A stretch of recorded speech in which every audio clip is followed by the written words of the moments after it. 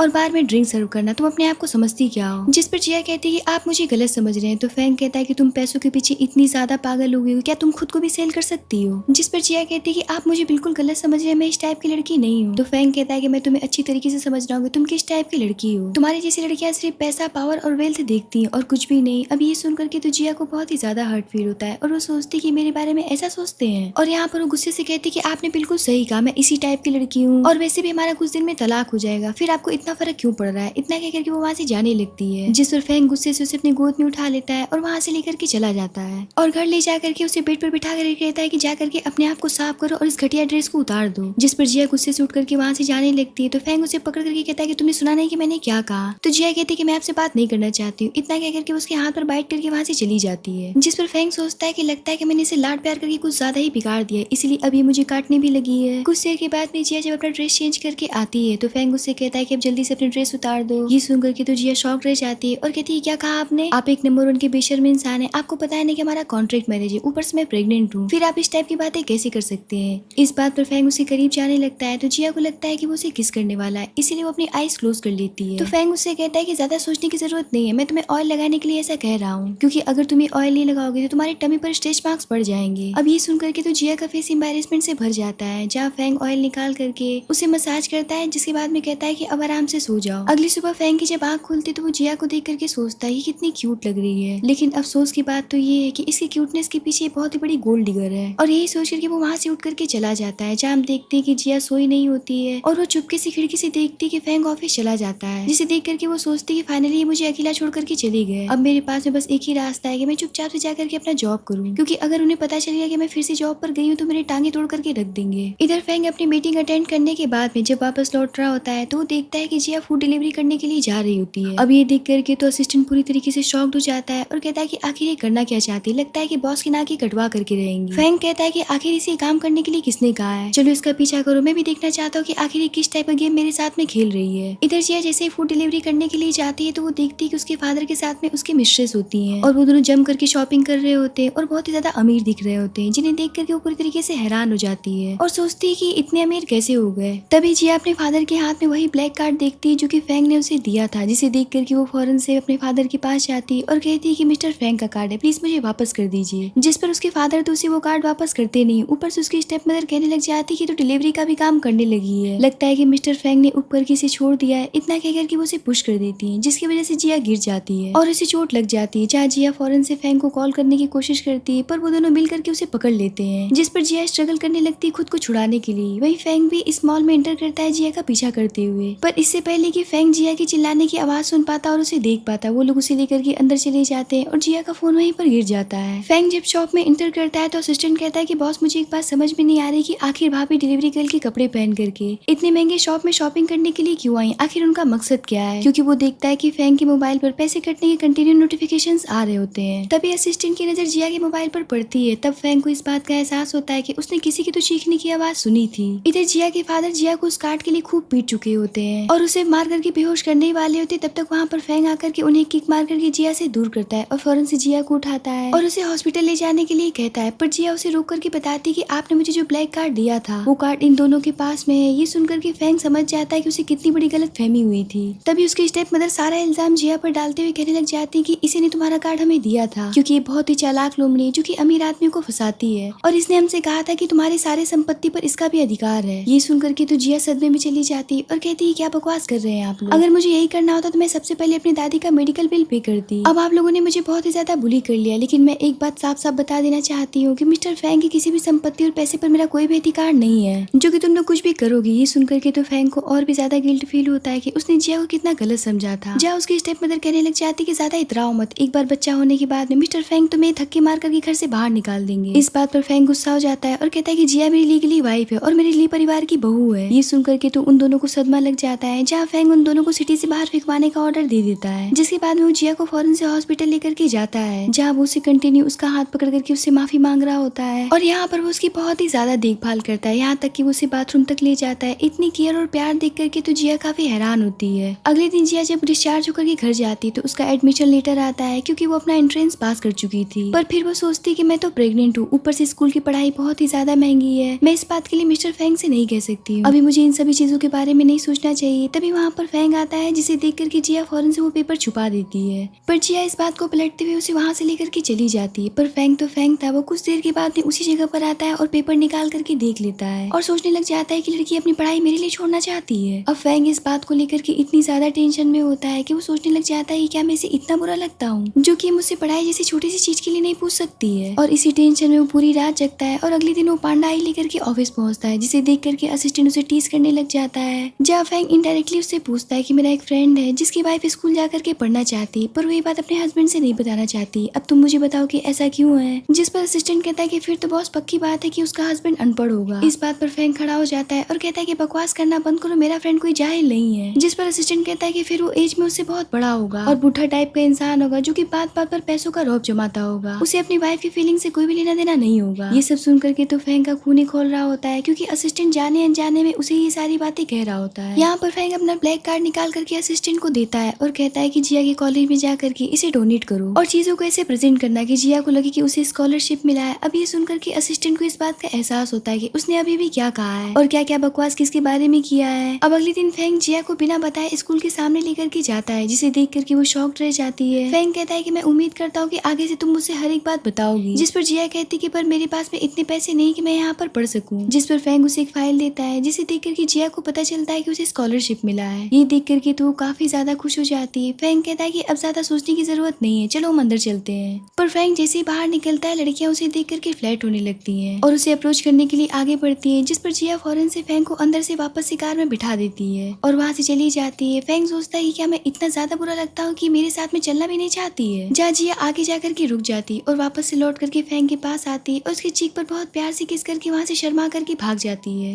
ये देख करके फैंग ब्लश करने लग जाता है, तो असिस्टेंट कहता है कि बॉस आप ब्लश करते हुए काफी ज्यादा बदसूरत लग रहे हैं। जिस पर फैंग कहता है कि चुप रहो और चुपचाप से गाड़ी चलाओ। अब जिया अपना पहला क्लास शुरू करती है, तभी वहाँ पर स्कूल की सबसे फेमस रिच लड़की आती है, जिसका नाम रुआनी है, जिसके फैंग के फैमिली के साथ में अच्छे रिलेशन थे। अब वो न्यू स्टूडेंट जिया को देख करके और उसकी ब्यूटी देख करके जल भून जाती है और उसे बिना किसी रीजन के सबके सामने जलील करने लगती है। पर यहाँ पर जिया भी पीछे नहीं हटती और उसे मुंह तोड़ जवाब देती है, जिस पर रुआनी कहती है कि ज्यादा उछलने की जरूरत नहीं है, मैं मिस्टर फैंग की होने वाली वाइफ हूँ, उन्होंने अभी अभी इस स्कूल को एक बड़ा अमाउंट डोनेट किया है। ये सुनकर के जिया थोड़ी सी परेशान हो जाती है, पर कुछ कहती नहीं है। यहाँ पर जिया को इस बात पर पूरा यकीन हो जाता है कि फैंग उसे डिवोर्स देने के बाद में रुआनी से शादी करने वाला है। अब फैंग को स्कूल की तरफ से बुलाया जाता है उन स्टूडेंट को अवार्ड देने के लिए, जो कि मेहनत करके स्कॉलरशिप पा करके इस स्कूल में आए थे। जहाँ फैंग को देख करके जिया सोचती कि एक अमीर आदमी अपने हैसियत के बराबर की लड़की से शादी करता है, ना कि मेरी जैसी गरीब लड़की से। इतने पर फैंग जिया के नाम को अनाउंस करता है और उसे स्टेज पर बुलाया जाता है। जहाँ जिया अपना नाम सुनकर के थोड़ी सी हैरान हो जाती है, लेकिन फिर वो स्टेज पर जाती है, जहाँ फैंग उसे बहुत प्यार से अवार्ड देता है। अब ये सब देख करके तो रुआनी बहुत बुरी तरीके से जल भुन जाती है। तभी जिया के फ्रेंड अचानक से फैंग से कहते कि आपने हमारे स्कूल को इतना बड़ा डोनेशन दिया है, क्या इस स्कूल में आपका कोई खास रहता है? जिस पर फैंग कहता है कि हाँ, मेरी यहाँ पर वाइफ पढ़ती है। ये सुन करके तो वहाँ पर लोग आपस में बातें करने लग जाते हैं और कुछ कहने लग जाते हैं कि प्लीज हमें भी बताइए कि आपकी वाइफ कौन है। ये सुनकर के रुआनी की फ्रेंड कहती कि लगता है कि अभी मिस्टर फैंग तुम्हारा ही नाम लेने वाले हैं। जिस पर रुआनी कहती कि हमारी तो शादी की बात चल रही है, पता नहीं वो इतना बड़ा अनाउंसमेंट सबके सामने करेंगे भी या नहीं। इतने पर वो उठ करके स्टेज की तरफ आगे बढ़ने लगती है, जहाँ फैंग जिया का हाथ पकड़ करके कहता है कि जिया मेरी वाइफ है। ये सुनकर के तो रुआनी एकदम से शॉक्ड रह जाती है और फैंग से कहती कि आखिर आप मेरे साथ में ऐसा कैसे कर सकते, आप तो मुझे बुलाने वाले थे ना। जिस पर फैंग उसका शकल देख करके कहता है कि आखिर तुम हो कौन। अब ये सुन करके तो पूरा क्लास हंसने लगता है और रुआनी की घनघोर बेइज्जती होती है। ये सब होने के बाद में फैंग जब घर जाता है तो जिया के पैर पर बहुत प्यार से मालिश करता है। यहाँ पर जिया उससे कहती कि आपने सबके सामने मुझे अपनी वाइफ क्यों बताया, जबकि रुआनी आपकी स्टेटस की है, अगर आप उससे शादी करेंगे तो दोनों परिवार का फायदा होगा। जिस पर फैंग कहता है कि मुझे वाइफ चाहिए, ना कि बिजनेस पार्टनर चाहिए। ये सुनकर के जिया चुप हो जाती और फैंग को देखते हुए सोचने लग जाती है कि इन्हीं सभी बातों की वजह से मैं आपके प्यार में पड़ती जा रही हूँ। अब अगले दिन जिया जब स्कूल जाती है तो फैंग उसे स्कूल के टॉपर बॉय जियांग से बात करते हुए देखता है, जो कि जिया के बचपन का फ्रेंड भी था। यहाँ पर जिया उससे कह रही होती है कि तुम तो मेरे रोल मॉडल हो। अब ये सारी बातें सुन करके तो फैंग की जेलसी का कोई भी ठिकाना नहीं रहता है। ऊपर से असिस्टेंट भी आग में घी डालने का काम करने लगता है, जिससे प्रवोक होकर के फैंग जिया के पास चला जाता है और उसे अपनी तरफ खींच लेता है। ये देख करके जियांग हैरान हो जाता है और कहता है कि आखिर तुम वो कौन, जिया से दूर रहो। तभी वो लोगों की बात सुनता है और उसे इस बात का एहसास होता है कि ये तो मिस्टर फैंग है। और यहाँ पर ये बात जानने के बाद वो फैंग के ऊपर भड़क जाता है और कहता है कि ये कोई क्लब नहीं जो कि तुम रेंडमली किसी भी लड़की को यहाँ से उठा करके लेकर के चले जाओगे। जिया एक अच्छी लड़की, उससे तुम दूर रहो। मैं तुम्हारे जैसे रिच मैन को अच्छी तरीके से जानता हूँ। तो फैंग कहता है कि वैसे तुम हो कौन? तो जियांग कहता है कि मैं जिया का बॉयफ्रेंड हूँ। इस बात पर जिया कहती है क्या बकवास कर रहे हो, जिस पर जियांग धीरे से कहता है कि चुप रहो, मैं तो बस तुम्हें प्रोटेक्ट करने के लिए ये सब कर रहा हूँ। फैंग कहता है कि तुम्हें पता भी है कि तुम किससे बात कर रहे हो, जिया मेरी वाइफ है। ये सुनकर के तो जियांग शॉक्ड रह जाता है। तो जिया कहती है कि फैंग ने बिल्कुल सही कहा, मैं इनकी वाइफ हूँ। जहाँ फैंग जिया को अपने साथ लेकर के घर चला जाता है, पर जियांग सोचता है कि जिया तुम सिर्फ मेरी हो, जरूर इस आदमी ने तुम्हें धमकाया होगा। अब घर आने के बाद में फैंग का मूड बहुत ही ज्यादा खराब होता है। ये देख करके तो जिया काफी ज्यादा परेशान हो जाती है। जहाँ असिस्टेंट उसे बताता है कि बॉस काफी ज्यादा जेलस है। ये सुनकर के जिया हैरान हो जाती है। अब जिया फैंग को मनाने के लिए जाती है, जिसमें कि असिस्टेंट भी उसका साथ देता है और उसे इनकरेज करके फैंग के पास अंदर भेज देता है। जहाँ जिया अंदर जाने के बाद में फैंग के सामने खाने का ट्रे रख करके कहती है कि क्या आप स्कूल वाली बात को लेकर के अभी भी मुझसे नाराज हैं? जिस पर फैंग कहता है कि तुम मेरे जैसे पावरफुल इंसान की वाइफ हो, भला जियांग जैसा गधा इंसान तुम्हें प्रोटेक्ट करने की बात कैसे कर सकता है? जिस पर जिया कहती है कि ऐसी बात मत करिए, जियांग एक बहुत ही टैलेंटेड लड़का है, ऊपर से मेरे बचपन का दोस्त भी है, इसीलिए मैं उसे अपना रोल मॉडल मानती हूँ। अभी सुनकर के बाहर खड़ा असिस्टेंट तो एकदम से परेशान हो जाता है और सोचने लग जाता है कि तू जेलसी को शांत करने के बजाय आग में घी डालने का काम कर रही है, और उस आग में मैं भी जल सकता हूँ क्योंकि इस इंसान के साथ में मैं ही ज्यादातर रहता हूँ। इधर फैंग की तो सुलग करके राख हो जाती है और वो उससे कहता है कि अच्छा तो वो तुम्हारा रोल मॉडल है, इसका मतलब कि तुम उसके साथ में रहने के सपने देख रही है। तो जिया कहती है कि ऐसी बात नहीं है, जिस पर फैंग भड़क जाता है और कहता है कि अभी कभी यहाँ से निकल जाओ। ये सुनकर के जिया को लगता है कि फैंग को कुछ जरूरी काम है, इसलिए वो फौरन से वहाँ से बाहर चली जाती है। ये देख करके फैंग सोचता है कि तू एक बार के कहने पर बाहर चली गई, मुझे मनाया तक नहीं। अब अगले दिन फैंग एक इंपॉर्टेंट मीटिंग में होता है, जहाँ एक सीनियर एम्प्लॉय बातों के दौरान रोल मॉडल का शब्द यूज कर लेता है, जिसे सुनकर के फैंग का जेलसी ट्रिगर हो जाता है और वो गुस्से से कहता है क्या रोल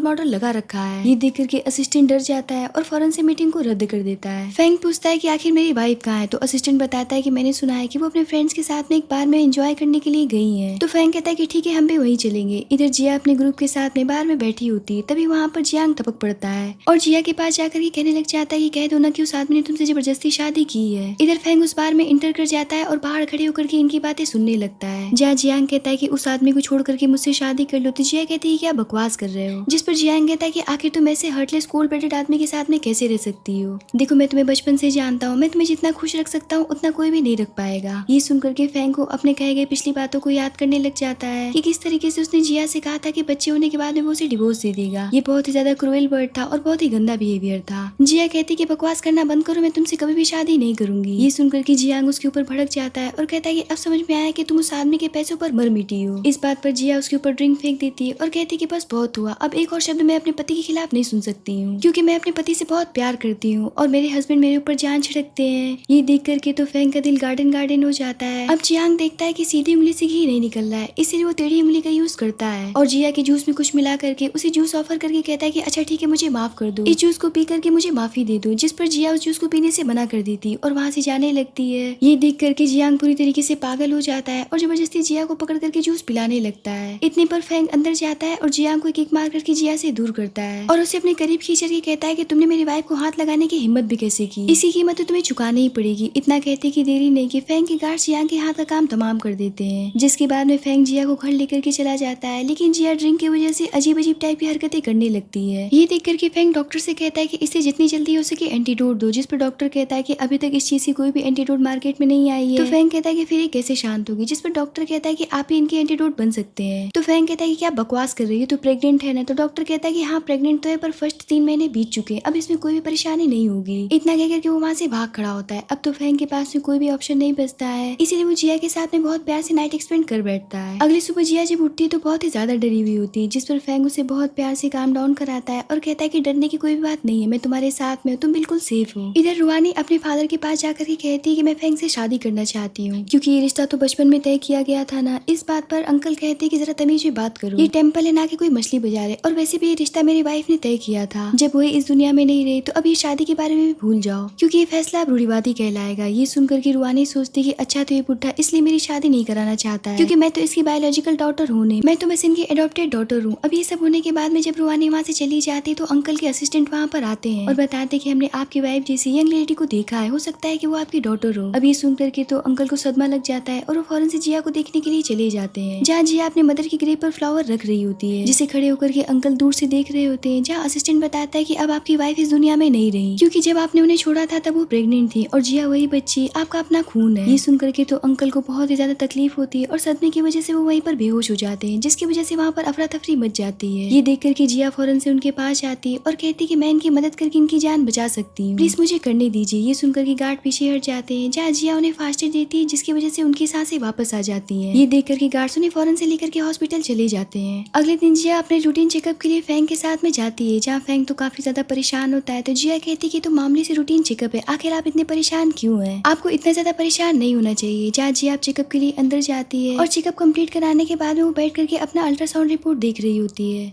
तभी वहाँ पर अंकल आ जाते हैं और जिया के पास जा करके उसका हाथ पकड़ करके कहने लग जाते हैं कि तुम तो मेरी बेटी हो, तुम सिर्फ मेरी बेटी हो। अब ये सुन करके तो जिया काफी ज्यादा परेशान हो जाती है और पीछे हटने लगती है। इतने पर वहाँ पर फैंग आ जाता है और उन्हें जिया से दूर करके कहता है कि जरा अपनी उम्र का लिहाज करिए, जिया मेरी वाइफ है। तो अंकल कहते हैं कि मिस्टर फैंग आप गलत समझ रहे हैं, ये बिल्कुल मेरी वाइफ जैसी दिखती है, तो मुझे लगा कि मेरी बेटी है। और यहाँ पर वो जिया से कहते कि बेटा क्या तुम मेरी बेटी बनोगी, जिस पर फैंग भड़क जाता है और कहता है कि जरा अपना दिमाग कम चलाइए, मेरी वाइफ को किसी भी शुगर डैडी की जरूरत नहीं है, मैं आपके जैसे इंसानों को अच्छी तरीके से जानता हूँ। अब ये सुन करके तो अंकल का गुस्सा फूट पड़ता है और वो कहते हैं कि बदतमीज लड़के, क्या तुमने मुझे उन ठरकी बुटू जैसा समझ रखा है। अब अंकल की अनाप शनाप बातें सुन करके तो फैंग बहुत ही ज्यादा फ्रस्ट्रेट होने लगता है और जिया से कहता है कि चलो हम यहाँ से चलते, वरना ये पागल आदमी हमारा दिमाग खा करके आधा कर देगा। इधर अंकल जिया का बाल ले चुके होते हैं और अपने असिस्टेंट से कहते हैं कि इसे डीएनए टेस्ट के लिए भेज दो। इतने पर वहाँ पर रुहानी आ जाती है और कहती है कि आप किसके डीएनए टेस्ट की बात कर रहे हैं, जिस पर अंकल कहते हैं कि मुझे लगता है कि मुझे मेरी बेटी मिल गई है क्योंकि मेरी बिल्कुल वाइफ की तरह दिखती है। अब उनकी वाइफ की फोटो देख करके रुहानी समझ जाती है कि तो जिया की बात कर रहे हैं और यहाँ पर सोचने लग जाती है कि मैं जिया को अपनी जगह बिल्कुल भी नहीं लेने दे सकती हूँ। इसीलिए वो फौरन से जिया के पास आती है और उसकी मदर की फोटो उसे दिखाती है, जिसे देख करके जिया कहती है कि मेरी माँ की फोटो तुम्हारे पास में क्या कर रही है, प्लीज इसे वापस कर दो।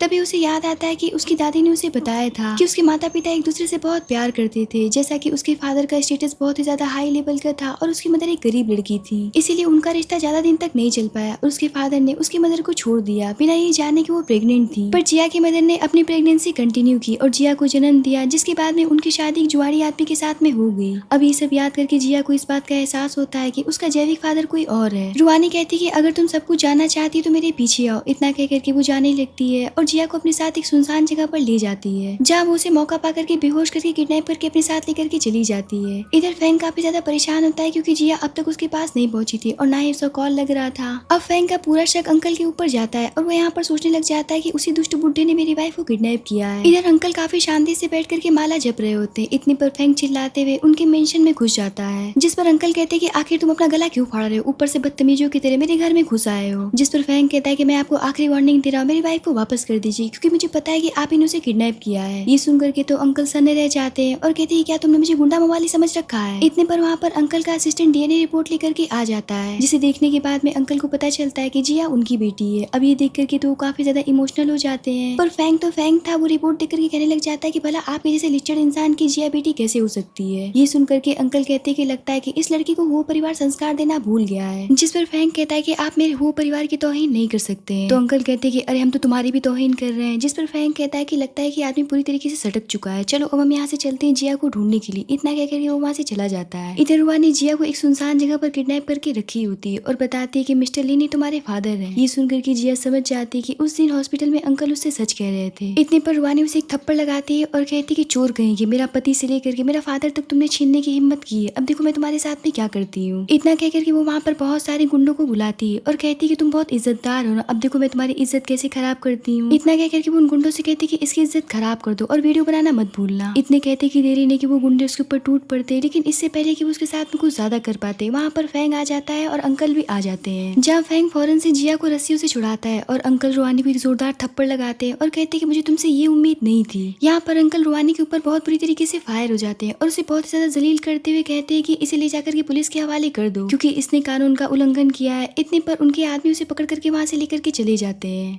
जिसके बाद में वो जिया से कहते हैं कि बेटा अब अपने पापा के साथ में अपने घर चलो। तो फैंग कहता है कि जिया कहीं भी नहीं जाएगी क्योंकि वो मेरी वाइफ है। तो अंकल कहते हैं कि कैसी वाइफ, मेरी बेटी के हाथ में एक शादी का रिंग तक नहीं है, जबकि वो तुम्हारे बच्चों के साथ में प्रेग्नेंट है। क्या ऐसा पति मेरी बेटी डिजर्व करती है? अब ये सुनकर के तो फैंग का फेस एम्बेरसमेंट से भर जाता है, जहाँ अंकल जिया को अपने साथ लेकर के चले जाते हैं और फैंग उन्हें देखता रह जाता है। अब अंकल जिया को अपने साथ घर लेकर के जाते हैं और उसे बिल्कुल प्रिंसेस की तरह ट्रीट करते हैं, पर फैंग अभी भी उनकी नजरों में एकदम गलत इंसान था जिया के लिए, वो उसके लायक बिल्कुल भी नहीं था। जहाँ जिया उन्हें समझाने की कोशिश करती कि फैंग बहुत ही ज्यादा प्रोटेक्टिव है मुझे लेकर के, इसीलिए उन्होंने आपको गलती से बुरा भला कह दिया होगा, इसमें उनकी कोई भी गलती नहीं है। लेकिन अंकल उसकी बातों को समझने के लिए तैयार नहीं होते हैं। तभी वो लोग टीवी पर देखते हैं कि फैंग पूरी दुनिया के सामने जिया को अपनी वाइफ कहता है और बताता है कि आज मैं लिन परिवार में अपनी वाइफ को शादी के लिए प्रपोज करने के लिए जा रहा हूँ। ये देख करके तो जिया एकदम से सन्ने रह जाती है और अंदर ही अंदर बहुत ही ज्यादा खुश हो जाती है। कुछ देर के बाद में फैंग कई कार्स के साथ में लिन मेंशन के सामने पहुंचता है, जहाँ मीडिया वाले उसे घेर लेते। तब तक तो अंकल स्पीकर लेकर के चिल्ला करके कहते कि अगर तुम मेरी बेटी से शादी करना चाहते तो प्रॉपर्ली नील डाउन होकर के उसे प्रपोज करो। ये सुनकर के फैंग फौरन से बिना देरी किए नील डाउन हो जाता है। इस वक्त फैंग एक प्यार करने वाला हस्बैंड होता है, ना कि कोई पावरफुल माफिया होता है। यहाँ पर वो सबके सामने जिया को बहुत प्यार से मैरिज के लिए प्रपोज करता है। उसे इस बात से कोई फर्क नहीं पड़ रहा होता है कि लोग उसके बारे में क्या सोच रहे होंगे। इधर अंकल अंदर जाकर के जिया से कहते कि उसे बाहर मजा चखने दो, अभी बाहर मत जाना। लेकिन जिया तो फैंग के प्यार में पागल थी, इसीलिए वो अंकल की बातों को इग्नोर करते हुए वहाँ से भाग खड़ी होती है। जिसे ऐसे भागता हुआ देख करके अंकल कहते कि आजकल के बच्चों को रोकना भी कितना मुश्किल है। इधर जिया भागते हुए फैंग के सामने जाती है, जहाँ फैंग उससे अपने किए गए सारे गंदे बिहेवियर के लिए माफी मांगता है और कहता है कि जान क्या तुम मेरी वाइफ बनोगी। ये सुनकर के जिया फौरन से हाँ कर देती है। अब ये सुनकर के तो फैंग भी काफी खुश हो जाता है और बहुत प्यार से उसे रिंग पहनाता है और एक प्यारी सी किस करता है। इतने पर वहाँ पर अंकल आ जाते हैं और कहते हैं कि हम पता नहीं कहाँ से ऐसे लोग मुंह उठा करके चले जाते हैं। एक बात ध्यान से सुन लो लड़के, अगर तुमने मेरी बेटी को जरा सा भी हर्ट करने की कोशिश की तो मैं तुम्हारी टांगे तोड़ करके रख दूंगा। वो तुमसे प्यार करती इसलिए मैं तुम्हें एक्सेप्ट कर रहा हूँ। जिस पर फैंग कहता है कि आप चिंता बिल्कुल भी मत करिए, क्योंकि मैं भी इससे बहुत ही ज्यादा प्यार करता हूँ। और इसी प्यारे से मोमेंट के साथ में इस ड्रामे की यहीं पर हैप्पी एंडिंग होती है।